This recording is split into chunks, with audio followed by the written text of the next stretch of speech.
Bonsoir à toutes et à tous, soyez les bienvenus dans cette première partie du 19-20. L'actualité à Paris et en Ile-de-France, c'est cet hommage rendu à la Grande Guerre dont on célèbre cette année le centenaire de l'armistice. Une reconstitution de tranchées avait lieu ce week-end en Seine-et-Marne à Avon. Et puis à 2 heures du coup d'envoi du Classico MPG, nous retrouverons Charles Bert dans un bar du 14e arrondissement près d'Alésia. Un concert solidaire pour les coccinelles pour aider la recherche sur les maladies génétiques neurologiques, les neurofibromatoses. OSE, ce sera le 3 novembre au Casino de Paris avec de nombreux artistes dont Alain Souchon et Ours qui sont les invités de ce 19-20. Bonsoir Souchon père et fils. Bonsoir. Bonsoir. Une tranchée reconstituée pour le centenaire de l'armistice de la guerre 14-18. C'était ce week-end à Avon en Seine-et-Marne, au parc de Bel-et-Bas. Les promeneurs ont pu rencontrer des poilus en uniforme qui ont témoigné de la vie dans les tranchées. Reportage de Fernando Malverde avec Nedim Lonkarevitch. Même le froid avait été convoqué pour faire plus réaliste. Pour célébrer le 100e anniversaire de la fin de la Grande Guerre, la mairie d'Avon a creusé une fosse tranchée et fait venir des amateurs de reconstitution. On a une observation du KG, on va leur tirer dessus, on va faire un coup de semonce. Fausse attaque, tir de fusil Lebel, arrestation d'un prisonnier allemand, tout est fait pour que le public y croie. On vient ici en famille pour s'approcher d'une terrible histoire transmise de génération en génération. C'est l'occasion de voir aussi une tranchée, voir un petit peu comment ça pouvait être. Et qu'ils comprennent vraiment que voilà, ça s'est passé pour de vrai et que nous, les mots qu'on met dessus, et puis voilà, c'est important pour eux de prendre conscience de cela. Pour moi, c'est un objet d'histoire, c'est un objet de transmission et surtout pas un terrain de jeu. Même si les enfants ont commencé par jouer dans la tranchée, très vite, par l'explication, ils ont compris ce que c'était et on passe cette fois à la réflexion et à la transmission, encore une fois, de l'expérience. La pédagogie et l'hommage aux poilus est aussi la motivation avancée par les amateurs de reconstitution et les collectionneurs. Pour eux, c'est tout sauf un jeu de grands enfants. C'est pas possible de jouer à la guerre, quoi. C'est vraiment de la recherche historique. C'est d'abord des historiens avant d'être des passionnés d'histoire, quoi. Comme c'est le centenaire, ça a fédéré dans les familles un intérêt particulier. On le voit avec les écoles qu'on reçoit, les enfants recherchent qui était leur arrière-grand-père, arrière-arrière-grand-père. Et je pense que cette année, ça a boosté quelque chose qui réunit un peu les familles. Et il y a même des recherches dans les écoles qui permettent justement d'avancer dans la chose. Là, on est content de ça nous fait plaisir. La France compte 2000 amateurs de reconstitution de la guerre de 14-18. Ils ont partout été très sollicités pour que le souvenir des millions de victimes de la Première Guerre mondiale soit préservé. Et puis dans l'actualité, toujours en Seine-et-Marne, à Villeparisis, un homme est mort hier soir en bas de chez lui après une rixe avec une dizaine d'individus armés de couteaux. C'est un riverain qui a donné l'alerte. La victime est décédée peu après l'arrivée des secours. Selon les premiers éléments de l'enquête, il s'agirait d'un règlement de compte. Pour plus de détails sur cette rixe, reportez-vous à notre site internet idf.france3.fr. Un tout autre sujet dans l'actualité, c'est l'événement de la soirée à 21h, le fameux Classico MPSG pour la 11e journée de Ligue 1. La vitrine du championnat, le match a lieu à Marseille. On retrouve tout de suite Charles Bert qui est à Paris, dans le quartier d'Alésia, dans un bar où les supporters suivront, j'imagine, la rencontre dans un petit peu moins de 2 heures maintenant. Charles, est-ce qu'il y a du monde autour de vous ? Eh bien Jean-Noël, pour l'instant ils sont seulement une poignée de supporters, mais on vous l'assure, regardez, on est vraiment dans le QG des fanatiques du PSG. D'ici 21h, le bar sera complet avec principalement des habitués qui n'ont pu se déplacer à Marseille. Alors il faut le dire, c'est un match très attendu, il y a un réel engouement depuis toujours autour de ce Classico. C'est une rencontre sous pression tant pour les fans que pour les joueurs. On écoute le défenseur Marquinhos. C'est toujours des matchs très serrés, des matchs difficiles, surtout là-bas à Marseille. Et alors on connaît que c'est un match important pour toute la ville, pas que pour nous les joueurs. Alors il faut tout donner.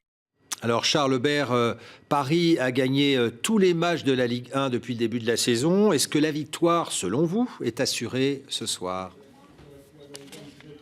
Eh bien Jean-Noël, pas forcément, puisque les Rouges et Bleus ont un peu souffert cette semaine en Coupe d'Europe avec un match nul face à Naples. Et puis on note l'absence ce soir de 3 grands joueurs, Cavani, Kimpembe et Thiago Silva. Alors je me retrouve justement avec Patrick Mathieu. Bonsoir. Bonsoir. Vous êtes le patron de ce bar, vous aussi supporter du PSG. Est-ce que le PSG va gagner ce soir selon vous? Le PSG en Ligue 1 est supérieur à toute autre équipe. J'aimerais qu'il hausse son niveau de jeu en Ligue des Champions pour essayer de passer en 8e de finale. Ça serait un grand pas pour nous en avant. Le PSG va gagner ce soir, je pense, parce qu'en Ligue 1, il n'y a aucune équipe qui est supérieure au Paris Saint-Germain. Et pourtant, on le disait à l'instant, des absences, la Coupe d'Europe qui n'a pas été très bonne cette semaine. Est-ce que ça va jouer ?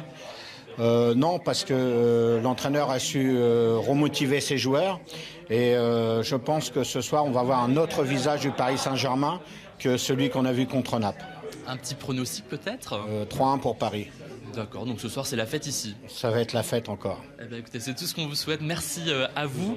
Coup d'envoi donc de ce match dans maintenant un peu moins de 2 heures.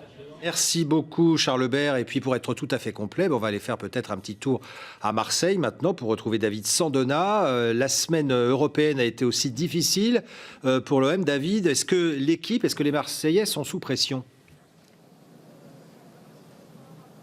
Ah oui, bonsoir, ils sont largement sous pression les Marseillais parce que croyez-moi, la défaite en Ligue Europa jeudi face à la Lazio Rome a été très difficile à encaisser. Le score est sévère, Marseille était éliminé quasiment de la Coupe d'Europe et ce soir pour l'OM c'est une occasion de se racheter, de créer l'exploit face au Paris Saint-Germain. Et puis regardez cette statistique, la dernière fois que Marseille a gagné face au PSG, c'était il y a longtemps, une éternité pour les Marseillais, c'était en 2011, c'était il y a 7 ans déjà, autant dire que ce soir le PSG veut gagner et puis Marseille aussi aimerait bien faire un coup, mais attention, il y a un absent à Paris, c'est Cavani, il va peut-être extrêmement manquer aux supporters marseillais. Et puis vous apercevez derrière moi les fumigènes, les pétards, il y a eu quelques affrontements avec la police, croyez-moi c'est déjà chaud en dehors du terrain et ça sera très chaud sur la pelouse. Merci beaucoup David de nous avoir fait vivre cet avant-match. Le coup d'envoi c'est donc à 21h tout à l'heure. Allez, on entre dans un tout autre sujet maintenant avec une partie de la bibliothèque de François Mitterrand qui sera vendue aux enchères demain et après-demain par la maison Piazza rue du Faubourg Saint-Honoré à Paris. Tout ce week-end, les livres étaient exposés au public. Ces 1000 ouvrages de littérature du XXe siècle sont pour la plupart des éditions originales dédicacées. Un éclairage sur la personnalité de ce lecteur et bibliophile. Reportage Valentine Poncy, Louise Simondet. C'est le livre le plus ancien de la collection. Il a été offert à François Mitterrand par sa sœur pour ses 23 ans. Il le lit au front, puis en captivité. Cet ouvrage de Saint-Exupéry, il ne l'a jamais fait relier. Les livres ont jalonné sa vie. Il retrace ses amitiés et ses combats, comme en témoigne cette dédicace. François, je voudrais faire un entretien avec vous où on se dirait des blagues et autre chose entre les blagues, mais vous ne voudrez pas alors, 3 petits points. Toujours avec la même amitié, virgule, totale, virgule, pareil, virgule, vous le savez, Grille Duras, juin 1991. Donc cette dédicace, cet envoi, comme on dit, évoque le rôle de François Mitterrand auprès de Marguerite Duras pendant la Résistance. François Mitterrand, alias Capitaine Morland, était patron d'un réseau dans lequel se trouvait Marguerite Duras. Résistant et fidèle à son parcours politique, François Mitterrand conserve parmi les 1000 ouvrages de sa collection personnelle les écrits de plusieurs auteurs classés à droite. Je pense qu'il faut bien comprendre que François Mitterrand aimait ses écrivains. Il ne les aimait pas parce qu'ils étaient de droite, il les aimait parce qu'ils sont de bons écrivains. Brasillac est un personnage qui n'est pas de ma paroisse, mais ça reste un grand écrivain. Et je pense que François Mitterrand a un avis dépassionné sur le sujet. Il aime la littérature, donc il aime les textes pour les textes. François Mitterrand aimait aussi les éditions originales. Il les glanait lors de ses promenades dans le quartier latin, où elles étaient offertes par les auteurs dont le président de la République s'était entouré. Donc dans la vente, il y a 7 livres portant des dédicaces de Gabriel Garcia Marquez à François Mitterrand. C'est important parce que 100 ans de solitude est l'un des romans les plus lus dans le monde. Je crois qu'il y a 30 millions de lecteurs. Et que Mitterrand avait entendu parler de Garcia Marquez par Pablo Neruda dès 1970. Donc on remonte là au premier pas de la carrière de François Mitterrand en tant que premier secrétaire du Parti socialiste quand il a fait des voyages partout en Europe et dans le monde pour développer son intelligence d'humour. Souvent reliée par Daniel Mitterrand et minutieusement annotée, cette collection, composée d'illustres écrivains, l'entourait rue de Bièvre. Une passion à l'image du grand lecteur qu'il était. Autre moment d'émotion, clap de fin après 14 ans d'existence pour la Maison Rouge, boulevard de la Bastille à Paris. Les derniers visiteurs étaient présents aujourd'hui avant la fermeture définitive des portes. La Maison Rouge fut l'un des lieux d'exposition les plus passionnants et innovants de la capitale. Créée en 2004 dans une ancienne usine, cette fondation privée s'est imposée au fil des ans comme un passage obligé des amateurs d'art. Ce lieu privé était atypique dans le paysage culturel parisien. Il proposait des expositions de haut niveau et accessibles au grand public. Son fondateur, Antoine de Galbert, est un mécène et une figure du monde artistique, un collectionneur puissant et discret. Son portrait est signé Bruno Lopez et Gilles Bezou. Voilà, c'est fini. C'est extraordinaire. Je ne sais pas si vous avez vu les ombres. Antoine de Galbert vous prend par la main, amoureux de sa dernière expo. Mais c'est fini. 14 ans et sa Maison Rouge devient maison close. C'est une fermeture qui est très sereine, hein. C'est pas du tout. C'est toujours un peu triste de fermer un lieu, mais c'est un lieu privé qui est libre d'ouvrir comme de fermer. Je crois qu'on a fait des choses extraordinaires avec une équipe magnifique. Voilà, je crois qu'il faut savoir tourner les pages et il faut savoir arrêter quand tout va bien. Oui, ça marchait bien, cette maison du bonheur, avec ses expos abracadabrantesques et ses 100 000 visiteurs par an. Mais la maison coûte cher. Galbert n'est pas Pinault ou Arnaud. No, no, no. On voit de plus en plus de grands projets, parfois magnifiques, mais qui sont le fait d'hommes d'affaires très importants qui peuvent défiscaliser une partie de leurs impôts, etc. Là, c'était un peu différent, c'était quand même une personne privée. Et c'est vrai que c'était parfois un peu lourd. Je me suis souvent senti un petit peu marginal dans le paysage culturel parisien, mais j'ai beaucoup d'amis, je me suis jamais senti le seul. En fait, ce que j'aime, c'est les gens qui s'expriment, c'est les gens qui aiment, c'est les gens qui sont sincères, qui sont honnêtes.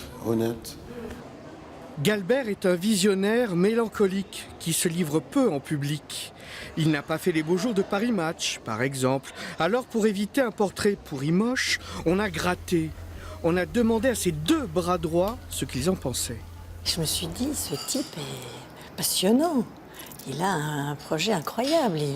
Il veut faire un lieu d'expo et il ne veut pas montrer sa collection.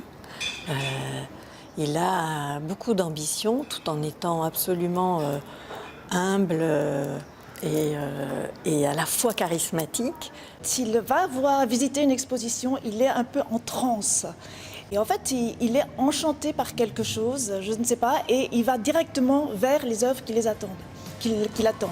Voilà, c'est fini. Aujourd'hui ou demain, c'est le moment où jamais. Dès l'an 2000, Galbert avait investi sa fortune dans une fondation qui porte son nom. La fondation va continuer, elle a des projets de mécénat. Mais pour la maison en habit rouge, on en restera là.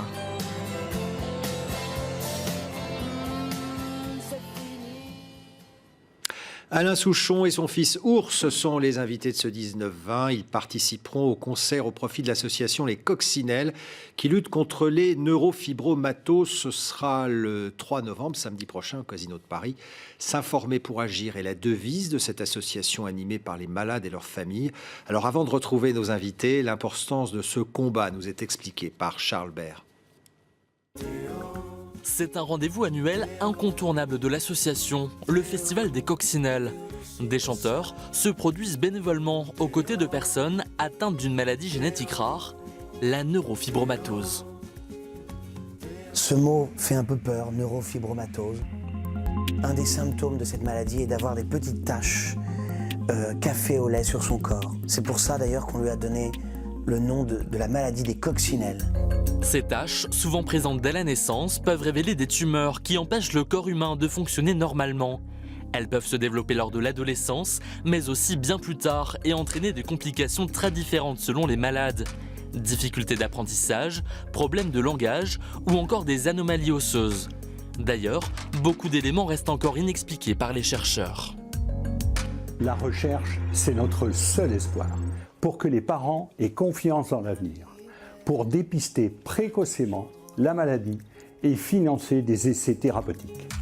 Pour l'heure, aucun traitement n'a été mis au point. 15 000 à 20 000 personnes seraient touchées par cette maladie. Alors on le voit, ce sont des chiffres très importants, 15 à 20 000 personnes, il y a même le chiffre de 25 000, en tout cas ça concerne une naissance sur 3 000, c'est l'une des maladies génétiques les plus répandues en France. Il est urgent d'informer et d'agir, c'est la devise de l'association, c'est la raison pour laquelle vous faites ce concert samedi prochain. Oui, c'est ça. Ours fait depuis plusieurs années à Avignon un petit concert pour ça, pour aider la recherche pour cette maladie spécifiquement.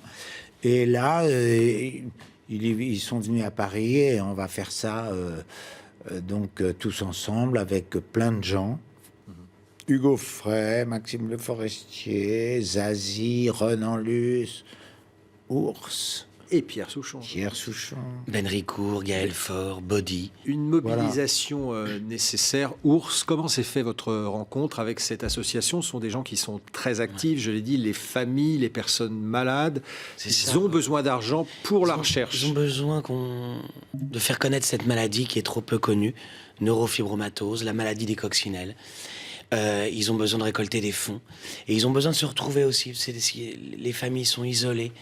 Ils ont besoin de parler entre eux et voilà, donc chaque année ce festival à Fournes très exactement dans le Gard a lieu et là c'était le rêve de monter à Paris et voilà, donc on va récolter des fonds grâce à ce concert si les gens viennent. Alors les gens viennent, je crois. On va revoir quelques images des précédentes éditions dans lesquelles vous étiez. C'est aussi la fête, alors c'est vrai, c'est un sujet sérieux, mais ça n'empêche pas aussi de faire la fête. Bah oui, on est souvent sollicité. Les chanteurs et pour faire des concerts, pour aider telle ou telle cause. C'est vrai qu'on a du mal à refuser. On a de la chance de faire ce qu'on fait, ce métier, si on peut voilà, simplement faire un peu la fête aussi, parce que beaucoup de gens sont dans des conférences, entendent parler de choses médicales, et on a aussi besoin de se détendre. Alors, faire la fête, voilà, nous, on nous demande de faire ça souvent, alors on le fait. Et mon père, gentiment... Et Pierre le fait pour la maladie d'Alzheimer tous les ans. Vous êtes quelqu'un, Alain Souchon, de très discret. Vous parlez de vous dans vos chansons, mais vous vous racontez pas tellement. C'est vrai que c'est cet engagement. Alors, il y a celui-ci, puis il y a celui que vous venez d'évoquer pour la maladie d'Alzheimer. C'est important que les artistes se mobilisent. Oui, enfin, c'est-à-dire que les médecins, ils vous disent qu'ils ont... Pour essayer de guérir ces maladies, il faut faire de la recherche. La recherche, ça coûte une fortune. Il faut des appareils qui coûtent très cher, des laboratoires, des trucs, et puis des mobilisations d'énergie et de gens. Donc, nous, on nous demande de faire ça. Franchement, comme vous dites, c'est faire la fête. Alors, nous, on fait la fête tous ensemble. On va chanter avec Zazie, avec Maxime Le Forestier, tous ensemble. Et en même temps, ça rapporte de l'argent pour ces chercheurs. C'est la moindre des choses qu'on le fasse, quoi. La moindre des choses. En tout cas, c'est vrai que c'est une très très belle affiche. C'est 15 soirs, samedi prochain à Paris. C'est vrai que réunir tout ce monde-là un même soir, c'est quand même quelque chose d'assez rare. Pour ceux qui aiment aussi la chanson... ouais, mais les chanteurs, ils sont sympas. Ils se réunissent facilement pour se mobiliser. Non, c'est vrai. Non, puis on a appelé, c'est un peu des copains tous, des amis, donc on s'est appelé, donc du coup tout le monde s'appelle. Ça a dit de faire ce duo. Mon père et Maxime Le Forestier vont faire des duos, peut-être une reprise de Brassens. Il y a quelque chose d'assez amical, on se connaît tous les artistes. Donc ça a été assez facile voilà, de les convaincre. En tout cas, merci à vous deux d'être venus nous voir pour parler de Ose. Il faut oser. Le concert des Coccinelles, ce sera samedi prochain au Casino de Paris. Merci encore une fois d'avoir été là. Merci beaucoup. Un petit air d'Halloween maintenant avec les maraîchers d'Île-de-France qui jouent le jeu avec à la clé une distribution de citrouilles. C'est un événement à vivre en famille. La fête de la citrouille, c'est jusqu'à mercredi. Ambiance à Saint-Cyr-l'École dans les Yvelines avec Farid Benbekay et Cassandre Dumas. Primo, on n'est pas dans un conte de fées, ceci n'est donc pas le carrosse. Secondo, il n'y a pas de temps à perdre. Chacun cherche le légume le plus convoité d'Halloween. Pas facile de choisir, ce ne sont pourtant pas les spécimens qui manquent. On essaie d'en trouver une ronde et pas trop pourrie. Qu'elle soit un peu plus aplatie, non? je pense. Parce que là, elle est trop haute, lisse, une bonne couleur et pas trop grande parce que c'est à maman de creuser après. Donc. La suite n'est pas une mince affaire. Chacun sa citrouille, reste plus qu'à la vider. Pour Halloween, le petit diable est roi. Ce sont donc les parents qui s'y collent. À la petite cuillère, ça mérite un bisou. Tandis que d'autres, pressés d'en finir, y vont à main nue, direct. En même temps, ils n'ont pas vraiment le choix. Parce qu'ils ne veulent pas toucher, ils veulent des gants les enfants maintenant. C'est aseptisé, donc qui doit y aller? Un Franco, hein? Les vieux. Les choses sérieuses peuvent commencer. Comment donner à un légume un air antipathique, patibulaire? Eh bien, chaque enfant y va de son coup de crayon. Viennent alors les coups de scalpel. Et les cicatrices, on les fait comment? On enlève juste le blanc? Pour que ça soit tout blanc? Ouais. Une citrouille réussie, c'est une citrouille que l'enfant qui l'a fait aime. C'est son idée, c'est ce qu'il avait envie de faire, donc faut qu'il lui plaise. Et voilà le résultat, une galerie effroyable de portraits réalisés avec amour. Dans les 6 prochains jours, plus de 2000 citrouilles seront ainsi transfigurées. On fait ça jusqu'à le jour même d'Halloween. Et au bout d'un moment, j'avoue qu'on ne mange pas de soupe à la citrouille après. On évite un peu. Cet Halloween à la ferme a germé il y a une quinzaine d'années. Les citrouilles poussent ici même. Je pense qu'il y a le côté rond, orange, etc. Et surtout parce que la citrouille, la jack-o'-lanterne en l'occurrence, elle est mûre à cette époque-là. On la sème au mois de mai en petites graines. Et là, elle est prête à venir. À la fin de l'atelier, on peut toujours essayer de se préparer une soupe, à moins que la méchante sorcière ne soit passée par là. Voilà, c'est la fin de cette première partie du 19-20. Avant de passer le relais à Catherine Matoche pour l'édition nationale, on se quitte avec ces images de la parade Star Wars qui avait lieu pour la 4e édition du Comic-Con à la Villette. Le rendez-vous des fans de comics, de films et de séries télévisées. Très belle soirée à vous.